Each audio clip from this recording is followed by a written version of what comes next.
sing again. Let every heart prepare Him room, and heaven and nature sing, and heaven and nature sing, and heaven and nature sing. Joy to the earth, the Savior reigns. Let men the songs employ. While fields and floods, rocks, hills and plains, repeat the sounding joy, repeat the sounding joy, repeat the sounding joy. He rules the world with truth and grace, and makes the nations prove the glories of His righteousness, and wonders of His love, and wonders of His love, and wonders of His love. No more sins and sorrows grow, nor thorns infest the ground. He comes to make His blessings flow. For us the curse is found, for us the curse is found, for us the curse is found. Praise the Lord. ప్రభు అయిన యేసుక్రీస్తు వారి యొక్క ప్రశస్తమైన నామంలో మీ అందరికీ శుభం తెలియజేస్తూ ఉన్నాను. జీవవాక్యం అనే చక్కని ఆధ్యాత్మిక కార్యక్రమానికి మిమ్మల్ని ప్రేమపూర్వకంగా ఆహ్వానిస్తూ ఉన్నాను. మరి ఈ రోజున మన యొక్క ధ్యానాంశము దీనుడైన ప్రభు అయిన యేసుక్రీస్తు. దేవుని బిడ్డలారా, ఈ యొక్క సమయంలో మరి దీన మనసు అనేటటువంటి యొక్క విషయాన్ని పరిశుద్ధాత్మ దేవుడు మన ముందుకు తీసుకుని వస్తున్నాడు. దీనత్వము కలిగి ఉండుట, దీన మనస్సు అనే వస్త్రము ధరించుకొనుట. మన కొరకు మరి పరలోకమును వదిలి ఈ లోకంలోనికి వచ్చినటువంటి యేసుక్రీస్తు వారిలో మనం చూసేది ఏంటంటే ప్రత్యేకంగా దీనత్వము, తను తాను తగ్గించుకుని దీనుడై ఈ లోకానికి వచ్చాడు ప్రభు అయిన యేసుక్రీస్తు వారు. ఏ మాత్రము కూడా తను తాను హెచ్చించుకోకుండా ఆయన దేవుని కుమారుడై ఉండి కూడా మరి ఏమాత్రము కూడా తాను హెచ్చించుకోకుండా మరి భయంకరమైనటువంటి పరిస్థితిలో, తప్పిపోయినటువంటి పరిస్థితులలో, నశించిపోయినటువంటి పరిస్థితిలో, దేవునికి దూరస్థులైపోయినటువంటి పరిస్థితుల్లో ఈ మానవాళిని రక్షించటానికి గాను ప్రభు అయిన యేసుక్రీస్తు వారి లోకానికి వచ్చి ఉన్నారు. ఆయనలో ఈ రోజున పరిశుద్ధాత్మ దేవుడు మనకు చూపించేటటువంటి చక్కని లక్షణం ఏంటంటే దీనత్వము, దీన స్వభావము. నిజంగా దేవుని బిడ్డలారా, ఈ దీన స్వభావము అనేటటువంటిది ప్రతి మనిషికి కూడా కావాలి. ప్రతి ఒక్క హృదయంలో దీనత్వం అనేది కావాలి. మరి ఎవడు దీనుడై మరి నా సన్నిధిలో వణుకుచు ఉండును వాణ్ణి నేను దృష్టించుచున్నానని దేవుని యొక్క వాక్యం సెలవిస్తూ ఉంది. మరి ఈ యొక్క సమయంలో మన కొరకు దీనుడుగా, దీనత్వంలో ఉన్నటువంటి ఆ యొక్క దీన స్వభావంలో ఉన్నటువంటి ఆ చక్కని బ్లెస్సింగ్స్ కూడా మనం చూద్దాం. నిజంగా దేవుని బిడలారా, తను తాను తగ్గించుకునేవాడు హెచ్చింపబడును, తను తాను హెచ్చించుకునేవాడు తగ్గించబడును అని దేవుని యొక్క వాక్యం మనము చూస్తూ ఉన్నాం. ఇంకా యెషయా గ్రంథము 57వ అధ్యాయం 15వ వచనంలో చూస్తే, వినయము గల వారి యొద్దను దీన మనస్సు గల వారి యొద్దను నివసించుచున్నాను అని మరి దేవుని యొక్క మాట మనం చూస్తున్నాం. దేవుడు ఎవరి యొద్ద ఆయన నివసించేటటువంటి దేవుడు అంటే వినయము గల వారి యొద్దను దీన మనస్సు గల వారి యొద్దను ఆయన నివసించేటటువంటి దేవుడు. ఇంకా మనం మత్తయి సువార్త 5వ అధ్యాయము 3వ వచనంలో చూస్తే, ఆత్మ విషయమై దీనులైన వారు ధన్యులు, పరలోక రాజ్యము వారిది. Praise the Lord. మరి చూడండి, దీన స్వభావమును గుర్చినటువంటి చక్కని విషయాలను పరిశుద్ధాత్మ దేవుడు జ్ఞాపకం చేస్తున్నాడు. అయితే ఏ విధంగా ప్రభువారు ఆ దీన స్వభావము కలిగి తను తాను తగ్గించుకుని ఈ లోకానికి వచ్చారో అనేటటువంటిది మనం చూద్దాం. ఒక్కసారి ఫిలిప్పీలకు రాసిన పత్రిక 2వ అధ్యాయము 5వ వచనంలో చూస్తే, క్రీస్తు యేసునకు కలిగిన ఈ మనస్సు మీరును కలిగి ఉండుడి. ఎంత చక్కగా మరి పౌలు భక్తుడు ఫిలిప్పీ సంఘానికి ఈ మాటలు రాస్తున్నాడు. క్రీస్తు యేసునకు కలిగిన ఈ మనస్సు మీరును కలిగి ఉండుడి. ఆ మనస్సు ఏంటి అంటే మరి దీన మనస్సు, తగ్గించుకున్నటువంటి మనస్సు, అంతేకాదు విధేయత చూపించేటటువంటి మనస్సు. ఇవన్నీ కూడా మరి పర్యాయ పదాలుగా మనము తీసుకోవచ్చు. దీనుడై తగ్గించుకున్నటువంటి వినయపూర్ణుడు ప్రభు అయిన యేసుక్రీస్తు వారు. కాబట్టి ఈ మనస్సును మీరును కలిగి ఉండుడి అనేటటువంటి ఒక చక్కని మరి ఆదేశాన్ని, హెచ్చరికను మనం ఇక్కడ చూస్తున్నాం. హెచ్చరిక ఇది, ఈ మనస్సును మీరును కలిగి ఉండండి. చూడండి, క్రిస్మస్ మనం సెలబ్రేట్ చేసుకుంటూ ఉంటాం. మరి క్రిస్మస్ పండుగ చాలా మరి ఎంతో మరి గొప్పగా ఆడంబరంగా మరి సెలబ్రేట్ చేసుకుంటూ ఉంటారు. అయితే మరి అందరిలో యేసుప్రభు వారు ఉన్నారా? యేసుప్రభు వారు ఉన్నారు, యేసుప్రభు వారు వారిలో జన్మించారు అని మరి చెప్పాలి అని అంటే వారిలో దీన మనస్సు ఉండాలి. యేసుక్రీస్తు వారికి కలిగినటువంటి ఆ మనస్సు మనము కలిగి ఉన్నప్పుడే యేసుక్రీస్తు వారు మనలో జన్మించినట్లు లెక్క.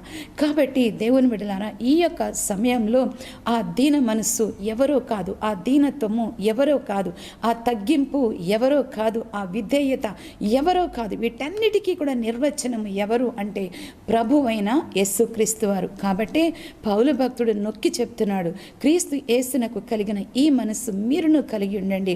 క్రీస్తుని మీరు కలిగి ఉండండి, ఆ మనస్సు మీరు కలిగి ఉండండి, ఆ తగ్గింపు మీరు కలిగి ఉండండి, ఆ దీన మనస్సు మీరు కలిగి ఉండండి. అప్పుడే నిజమైనటువంటి క్రిస్మస్ మీ యొక్క జీవితంలో మీరు సెలబ్రేట్ చేసుకుంటారు. తగ్గింపు లేకుండా లోకానుసారమైనటువంటి మాటలు, లోకానుసారమైన ఆటలు, లోకానుసారమైనటువంటి పద్ధతులు, లోకానుసారమైనటువంటి ఆ యొక్క మరి ఆ సంతోషం, ఆ ఎంజాయ్మెంట్ అనేటటువంటి దాని ద్వారా ఎలాంటి దీవెన ఆశీర్వాదము లేదు. మనం ఇప్పటికి 4-5 టైమ్స్ ఈ యొక్క వర్డ్ని మనం రిపీట్ చేసి ఉన్నాం. ఎందుకు అని అంటే ఆ మనస్సు మనకు లేకపోతే క్రీస్తు యేసు వారు మన యొక్క జీవితంలో లేనట్టే. కాబట్టి ఈ యొక్క వాక్యాన్ని మరలా చదువుకుందాం. ఆయన దేవుని స్వరూపము కలిగిన వాడై ఉండి దేవునితో సమానముగా ఉండుట విడిచిపెట్టకూడని భాగ్యమని ఎంచుకొనలేదు, కానీ మనుషుల పోలికగా పుట్టి. చూడండి, తను తాను తగ్గించుకొని దీనుడై ఈ లోకంలోనికి వచ్చినటువంటి ఆ యేసయ్య మనుషుల యొక్క పోలికలో పుట్టి తర్వాత దాసుని స్వరూపమును ఆయన ధరించుకుని తన్ను తానే రిక్తునిగా చేసుకొనను. ఇక్కడ ఫిలిప్పీలకు రాసిన పత్రిక 2వ అధ్యాయము 7వ వచనంలో మనుష్య రూపమును ఆయన దాల్చి ఉన్నాడు, మనుషుల పోలికలో ఆయన పుట్టి ఉన్నాడు. చూడండి, ఎప్పుడైతే మనిషి మరి పాపము చేసి దేవుడు ఆ అనుగ్రహించు మహిమను పొందలేకపోతున్నాడో, మరి ఈ యొక్క పరిస్థితి నుండి ఆ మనిషిని తప్పించటానికి, ఆ వ్యక్తిని దేవుని యొక్క ఆశీర్వాదాలు పొందుకుంటూ మరి పరలోక రాజ్యంలో వారికి స్థానం కల్పించటానికి గాను తాను తగ్గించుకుని తాను దీనుడై ఈ లోకంలోనికి దీనుడిగా వచ్చి ఉన్నాడు. మరి మనం చూసినట్లయితే ఆదాము హవ్వలు మరి ఆ ఏదెను తోటలో ఆజ్ఞ అతిక్రమించుట ద్వారా, మరి ఆజ్ఞ అతిక్రమమే పాపము కాబట్టి మరి ఆ విధంగా ఆజ్ఞ అతిక్రమించుట ద్వారా వాళ్ళు పాపం చేసి ఉన్నారు. ఆ విధంగా దేవునికి వారు దూరస్తులైపోయి ఉన్నారు. ఆ విధంగా మరి దేవుడిచ్చే ప్రతి ఒక్క ఆశీర్వాదాన్ని వాళ్ళు పోగొట్టుకున్నారు. ఆ యొక్క ఏదైనా తోటలో నుంచి తరిమి వేయబడి ఉన్నారు. కాబట్టి ఆ విధముగా ఆ నశించిపోయినటువంటి ఆ మానవుణ్ణి రక్షించటానికి కాను ప్రభువైన యేసుక్రీస్తు వారు తన్ను తాను తగ్గించుకుని మనుష్యుల పోలికలోనే ఆయన పుట్టడం జరిగింది. ఎందుకు అంటే ఈ నశించిపోయినటువంటి మనిషిని రక్షించడానికి. అక్కడే మనం ఒక మంచి మాట మనం చూస్తాము. చూడండి, ఆదికాండము 3వ అధ్యాయము 15వ వచనంలో చూస్తే, మరియు నీకును స్త్రీకిని నీ సంతానమునకును ఆమె సంతానమునకును వైరము కలుగ చేసేదను, అది నిన్ను తల మీద కొట్టును, నీవు దానిని మడమ మీద కొట్టుదు అని చెప్పాను. స్త్రీ సంతానము మరి కన్య మరియకు పుట్టినటువంటి ప్రభువైన యేసుక్రీస్తు వారు మరి యొక్క ఆ సంతానము ద్వారానే మరి ఇక్కడ కార్యం జరుగుతుంది. అక్కడ మరి ఆ సాతాను తల చితక కొట్టబడుతుంది అనేటటువంటి విషయము తెలియచేయబడింది. కాబట్టి ఈ రోజున దేవుని బిడ్డలారా, యేసు ప్రభువారు ఈ దీన మనస్సు కలిగి మనుష్య పోలికగా ఆయన పుట్టి ఉన్నాడు. అంతేకాదు దాసుని స్వరూపాన్ని ఆయన ధరించుకొని ఉన్నాడు. మరి చూడండి, చాలామంది కూడా దాసుడు అని అంటే ఉండటానికి ఇష్టపడరు. ఎవరైనా కూడా మరి మీరు ఈ పని చేయండి, ఆ పని చేయండి అని అంటే ఎవరు కూడా ఇష్టపడరు. పని చేయొద్దు, కుర్చీలో కూర్చోండి అంటే చాలా ఇష్టం మనుషులకి, ఎవరికైనా సరే. మరి ప్రభువైన యేసుక్రీస్తు వారు ఆయన ఎలా వచ్చాడు ఈ లోకంలోనికి? మనుషుల పోలికగా పుట్టడానికి మరి తను ఇష్టపడ్డాడు. అదేవిధంగా ఒక పరిచారకుడిగా రావటానికి, దాసుని స్వరూపము మరి ధరించుకొని ఈ లోకంలోనికి రావటానికి ఆయన ఇష్టపడి ఉన్నాడు. దేవుని యొక్క ప్రణాళిక చూడండి. తన యొక్క అద్వితీయ కుమారుడైన యేసుక్రీస్తు వారిని ఈ లోకంలో మనుషుల పోలికలో పుట్టించడానికి, అదేవిధంగా దాసుని స్వరూపంలో ఈ లోకంలోనికి పంపించటానికి, పరిచర్య చేయటానికి, ఈ మనిషి ఉన్నటువంటి యొక్క అధోగతి నుండి, నాశనకరమైన పరిస్థితిలో నుండి ఆ మనిషిని బయటికి తీసుకుని రావటానికి ఈ విధంగా తన యొక్క కుమారుణ్ణి ఈ లోకంలోనికి పంపించటానికి చక్కని ప్రణాళిక చేసి ఉన్నాడు. దేవుని బిడ్డలారా, ఇదే విమోచన ప్రణాళికగా మనం తెలుసుకోవాలి. మనిషిని విమోచించటానికి గాను మరి ప్రభు అయిన యేసుక్రీస్తు వారు ఆ విధముగా మనుషుల పోలికలో పుట్టి దాసుని స్వరూపము ధరించుకొని ఈ లోకంలోనికి ఆయన వచ్చి ఉన్నాడు. కాబట్టి దాసుని యొక్క స్వరూపము, పరిచర్య చేసేటటువంటి ఆ యొక్క మనస్సు కలిగి ఆయన వచ్చాడు. ఎంతగా తగ్గించుకోవాలి దేవుని బిడ్డలారా. మరి ప్రభు అయిన యేసుక్రీస్తు వారు ఆయన పుట్టుకలో తగ్గింపు, అదేవిధంగా ఆయన పరిచర్యలో కూడా మరి ఎంతో తగ్గింపు, ప్రేమతోటి ఆయన పరిచర్య జరిగించాడు. అదేవిధంగా మరి తన యొక్క శిష్యులు కూడా ఆ భోజనపు పంక్తిలో, అంటే ప్రభు బలలో అక్కడ కూర్చున్నప్పుడు కూడా తాను లేచి మరి ఒక తువాలు తీసుకొని తర్వాత ఒక గిన్నెలో నీళ్లు తీసుకొని ఆ గిన్నెలో మరి ఆ నీళ్లతోటి వారి పాదాలు కడిగి ఆ తువ్వాలు తీసుకుని వారి యొక్క పాదాలు తుడిచాడు. ఎంతగా తగ్గించుకున్నాడు యేసుప్రభు వారు చూడండి. ఆయన మాటలలో కానీ, ఆయన యొక్క పరిచర్యలో కానీ, ఆయన యొక్క మరి ప్రతి విధమైనటువంటి పనిలో కానీ చూసినట్లయితే తగ్గింపే మనం చూస్తాము, చూడగలము. ఎందుకు అని అంటే మనము కూడా అలాంటి తగ్గింపు మనసు, దీన మనసు కలిగిన వారంగా మనము ఆయన యొక్క బిడ్డలముగా, ఆయనకు సాక్షులముగా ఈ లోకంలో జీవించటానికి, అంతేకాదు దీన మనసు కలిగినటువంటి వారమై మనము పరలోక రాజ్యంలో ఉండటానికి ఆ విధంగా ప్రభు వారే పరిచారకుడుగా ఈ లోకానికి వచ్చి ఉన్నాడు. పరిచారము చేయించుకొనుటకు రాలేదు కానీ పరిచర్య చేయుటకే మనుష్య కుమారుడు ఈ లోకంలోనికి వచ్చి ఉన్నాడు. మనుషులను చాలా ఈజీగా తీసుకుంటామండి. ప్రతి విషయంలో కూడా వాళ్ళు నన్ను పొగడాలి, వీళ్ళు నన్ను పొగడాలి, నేను ఆ విధంగా ఉండాలి, ఈ విధంగా ఉండాలి అని మరి ఈ విధంగా హెచ్చించుకునేటటువంటి మనస్సే మనము కలిగి ఉంటాం. కానీ ప్రభువారి యొక్క మనస్సు, ప్రభువారి యొక్క మరి ఆ చక్కని పనులు, ఆ యొక్క పరిచర్య యావత్తు కూడా మనం చూసినట్లయితే మనం ఎలా ఉండాలి, మన యొక్క ప్రవర్తన ఎలా ఉండాలి, మన మాట ఎలా ఉండాలి, మన పనులు ఎలా ఉండాలి, సమస్తము కూడా మనకు తెలియచేయబడుతుంది. కాబట్టి ఈ రోజున మరి దేవుని యొక్క పని చేసేటటువంటి పరిచారకులముగా, దేవుని యొక్క దాసులముగా, మరి దేవుని యొక్క చేతిలో వాడబడేటటువంటి ప్రతి ఒక్కరూ కూడా తాము తగ్గించుకుని, తాము కనపడకుండగా దేవుని యొక్క పరిచర్య చేయటం, అది దేవునికి మహిమకరం. అదేవిధంగా మరి మనకు కూడా అదెంతో ఆశీర్వాదకరం. మనల్ని మనం తగ్గించుకుని చేసేటటువంటి పరిచర్య మన జీవితానికి ఎంతో ఆశీర్వాదకరమని ప్రభు వారి యొక్క జీవితం ద్వారా పరిశుద్ధాత్మ దేవుడు మనకు తెలియజేస్తున్నాడు. కాబట్టి ఈ విధంగా ఈ పరిచర్య చేసేటటువంటి ఆ యొక్క స్వభావము, లేదా అంటే ఆ పరిచర్య, ఆ రూపము అనేటటువంటిది మనం చూసినప్పుడు గొప్ప త్యాగాన్ని ప్రభువారిలో మనం చూస్తాం. ఆయన త్యాగశీలిగా ఈ లోకంలోనికి వచ్చి ఉన్నాడు. మరి మొదటిగా మనుషుల పోలికలో పుట్టడానికి, తర్వాత రెండవది దాసుని రూపము ధరించడానికి, తర్వాత త్యాగము చేయడానికి, అంటే తన్ను తాను మరి కంప్లీట్గా త్యాగం చేయటానికే, త్యాగం చేసి తనలో ఏ గొప్పతనము కూడా చూపించుకోకుండా ఈ మనిషిని సంపాదించడానికి, మనిషిని ఆ భయంకరమైన పరిస్థితుల నుండి తప్పించి నిత్య రాజ్యమునకు వారసులుగా చేయటానికి యేసు ప్రభు వారి లోకంలో జన్మించి ఉన్నారు. ఇంకొకటి మనం చూసినట్లయితే ఇదే అధ్యాయంలో ఫిలిప్పీలకు రాసిన పత్రిక 2వ అధ్యాయం 7వ వచనంలో చూస్తే మరి తన్ను తానే రిక్తునిగా ఆయన చేసుకొనెను. తన్ను తాను ఖాళీ చేసుకుని లోకంలోనికి వచ్చాడు. రిక్తుడిగా చేసుకోవటం అంటే మరి ఖాళీ చేసుకోవడం. ఆయన ధనవంతుడై ఉండి మరి దరిద్రులమైనటువంటి మనలను ధనవంతులుగా చేయటానికి ఆయన ఈ లోకంలోనికి దరిద్రుడిగా వచ్చినాడు. దేవుని బిడ్డలారా చూడండి, కొరింథీయులకు రాసిన 2వ పత్రిక 8వ అధ్యాయము 9వ వచనంలో మనం చూసినట్లయితే, మీరు మన ప్రభువైన యేసుక్రీస్తు కృపను ఎరుగుదురు కదా, ఆయన ధనవంతుడై ఉండియు మీరు తన దారిద్ర్యము వలన ధనవంతులు కావలనని మీ నిమిత్తము దరిద్రుడాయను. మరి మీరు ధనవంతులు కావలనని అంటే ఈ మనుషుల కొరకు, మరి దరిద్రులైనటువంటి మనుషుల కొరకు ఆయన దరిద్రుడిగా ఈ లోకానికి వచ్చి ఉన్నాడు. దరిద్రుడాయను అనే మాట.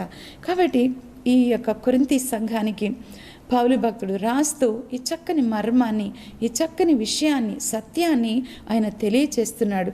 మన ప్రభువైన యేసుక్రీస్తు కృపను ఎరుగుదురు కదా. ఆయన యొక్క కృప మీకు తెలుసును కదా. ఆయన ధనవంతుడయ్యుండి మీరు తన దారిద్ర్యము వలన ధనవంతులు కావాలని, ఆయన యొక్క దారిద్ర్యము వలన మనము ధనవంతులు కావాలనని మరి మీ నిమిత్తము దరిద్రుడాయన, మన కొరకు దరిద్రుడయ్యాడు. దేవుని బిడ్డలారా, ఎంత అద్భుతమైనటువంటి మరి కార్యము ప్రభువైన యేసుక్రీస్తు వారు జరిగించారు.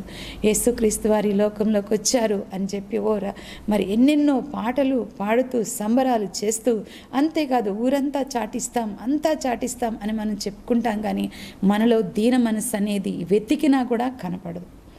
ఎక్కడ వెతికినా కూడా కనపడదు. తగ్గింపు అనేది కనపడదు. క్రిస్మస్ ఫంక్షన్స్, క్రిస్మస్ సెలబ్రేషన్స్ చేస్తూ ఉంటాం. కానీ మరి అక్కడ ఆ యొక్క సెలబ్రేషన్స్లోనే మనం చాలా హెచ్చించుకుంటాం. నన్ను పొగడాలి, నన్ను హెచ్చించాలి అనేటటువంటిది. అంతేకాదు ఏదైనా ప్రోగ్రామ్ చేసినప్పుడు నా ప్రోగ్రామ్ని ఎవ్వరు అప్రిషియేట్ చేయలేదు, ఎందుకు చేయలేదని మళ్ళీ దానికి మరి కొట్లాటలు పెట్టుకుంటూ ఉంటారు, దానికి మళ్ళీ గొడవలు పెట్టుకుంటారు. ఈ విధంగా అండి. కానీ క్రిస్మస్ సెలబ్రేట్ చేసుకునేటటువంటి మనలో మనము కలిగి ఉండాలి క్రీస్తు యేసునకు కలిగిన ఆ మనస్సు. Praise the Lord. అదే దీన మనస్సు, తగ్గించుకున్నటువంటి మనస్సు. అదేవిధంగా మరి తను తాను ఖాళీ చేసుకున్నటువంటి మనస్సు, అంతేకాదు పరిచర్య చేసినటువంటి మనస్సు మనము కలిగి ఉండటం అదెంతో మనకు ఆశీర్వాదం. ఎప్పుడు ఏ పని చేసినా మనకు కనపడకూడదండి, మన పని కనపడాలి కానీ మనము కనపడకూడదు. అలా మనము చేసినప్పుడు దేవుడు ఎంతగానో సంతోషిస్తాడు. చూడండి, ప్రభువైన యేసుక్రీస్తు వారు ఎన్నిక లేనివాడిగా ఆయన ఈ లోకంలోనికి వచ్చి ఉన్నాడు. పెద్ద పెద్ద భవనాల్లో, పెద్ద పెద్ద మరి ప్యాలెస్లో ఆయన పుట్టలేదు, ఆయన జన్మించలేదు. మరి ఒక మరి ఎన్నిక లేనటువంటి ఆ యొక్క ప్లేస్లో ఆయన పశువుల పాకలో జన్మించాడు. కాబట్టి ఈ రోజున మనము కూడా ఆ దీన మార్గాన్ని, ఆ తగ్గింపు మార్గాన్ని మనము ఎంచుకున్నప్పుడు తద్వారా దేవుని నామాన్ని మనం మహిమపరచగలము. అదేవిధంగా మనము కూడా మన యొక్క జీవితంలో ఎంతో దీవెన ఆశీర్వాదాన్ని పొందుకోగలం. మనము తగ్గించుకుంటూ ఉంటే ఆయన మనను హెచ్చించేటటువంటి దేవుడై ఉన్నాడు. కాబట్టి మరి యొక్క దీన మనస్సు అనేటటువంటిది దేవుడు మన యొద్దకు మరి తీసుకుని వస్తూ ఉంటుండగా దేవుని యొక్క వాక్యంలో మనం చూస్తున్నాం. దేవుడు అహంకారులను ఎదిరించి దీనులకు ఆయన తన కృపను అనుగ్రహించేటటువంటి దేవుడు. ఈ రోజున మనలో కూడా ఆ త్యాగం కనపడాలి. ఈ రోజున మనలో కూడా ఆ తగ్గింపు కనపడాలి. ఈ రోజున కూడా పరిచర్య చేసేటటువంటి మనసు కనపడాలి.